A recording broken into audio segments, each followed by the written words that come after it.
You see the most recent stuff first.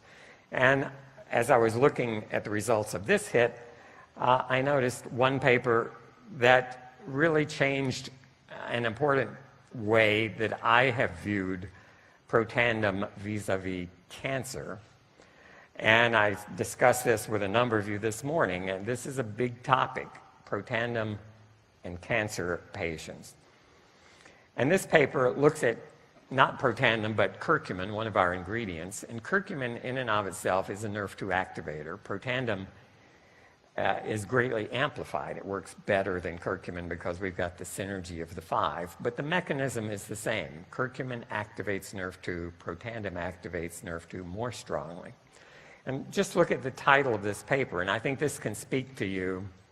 It's a little obtuse maybe, but you can look at that title and figure it out.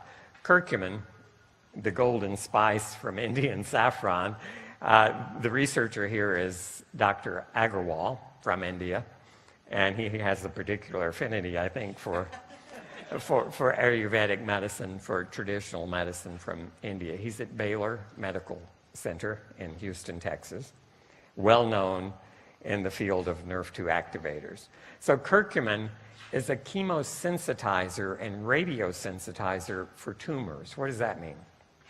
Tumors are treated with chemotherapy and with radiation. The reason for treating tumors with those two treatments, and they both increase oxidative stress substantially, is that unlike most other therapies that you get from the doctor that tend to make your cells work better, these two are designed to kill cells because your body, if you have cancer, contains cells that are rogue cells. They're out of control. They're multiplying, trying to overtake your body. And a concern has been, because chemotherapy and radiotherapy both increase oxidative stress in an attempt to kill cancer cells, there's been a controversy for a number of years. Is antioxidant therapy a good idea here? Because you may actually protect the cells that you want to kill. You're using a therapy to put focused oxidative stress on these cells with the idea of pushing them over the edge, killing them. And therefore, I have recommended to everyone who's asked me for the last 5 years, should I take Protandim if I've got a cancer diagnosis, I'm about to undergo chemotherapy or radiation therapy? And my conservative response has been, because this is controversial, some scientists argue, don't do it because you may protect the cancer. Others have said, do it because you may protect the other tissues more than you protect the cancer. We didn't really have a definitive answer. This paper says activating NRF2 actually sensitizes the tumors to radiation and to chemo. So it's going to have a bigger effect. Okay? And the other part of that title is just as important. NRF2 activators are chemoprotectors and radioprotectors for normal organs. So imposing a NRF2 activator changes the way that tumors and normal tissues respond to radiation, and it does it in the best possible way. It makes the radiation more effective at eliminating the tumor and less effective at causing damage to the rest of your body that really needs to survive. Right. So again, what's my point here?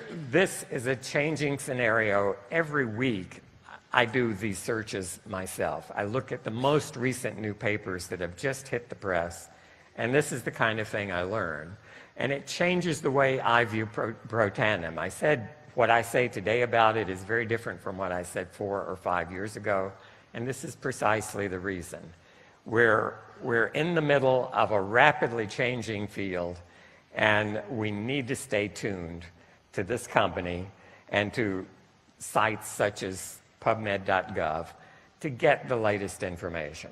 So don't just sit back and say, I learned about Protandim a year ago, I'm going to use what I learned then. You need to keep at it. I wish it were simpler, but it isn't. It's complicated, so hang in there. Do your best to keep up with this. do your best to use this as an impressive tool.